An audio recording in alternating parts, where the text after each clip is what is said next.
సత్యసాయి జిల్లాలో కీచక వైద్యుడి ఉదంతం వెలుగులోకి వచ్చింది. చెన్నై కొత్తపల్లి మండలం నాగసముద్రం గ్రామంలోని పిహెచ్సిలో పనిచేస్తున్న వైద్యాధికారి ఉదయ్ కుమార్ లైంగిక వేధింపులకు పాల్పడుతున్నాడని ఏఎన్ఎంలు ఆరోపించారు. కోరిక తీర్చకపోతే ఉద్యోగం నుంచి తొలగిస్తారని బెదిరిస్తున్నారని బాధిత మహిళలు ఆవేదన వ్యక్తం చేశారు. వాట్సాప్ మెసేజెస్తో డాక్టర్ ఉదయ్ వేధిస్తున్నాడని తెలిపారు. ఏఎన్ఎంల ఫిర్యాదుతో ఘటనపై విచారణ చేపట్టారు వైద్య శాఖ అధికారులు.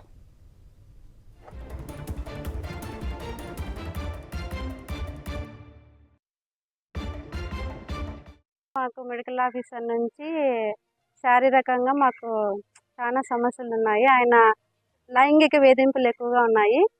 మాకు వాట్సాప్ మెసేజ్ల ద్వారా మమ్మల్ని మా పిల్లల్ని కూడా తన దగ్గరికి రామని మమ్మల్ని వేధిస్తున్నాడు. తన మాట వినుకోకుంటే మమ్మల్ని డ్యూటీల నుంచి కూడా తీసేస్తానని చెప్తున్నాడు. ఆయన పేరు డాక్టర్ ఉదయ్.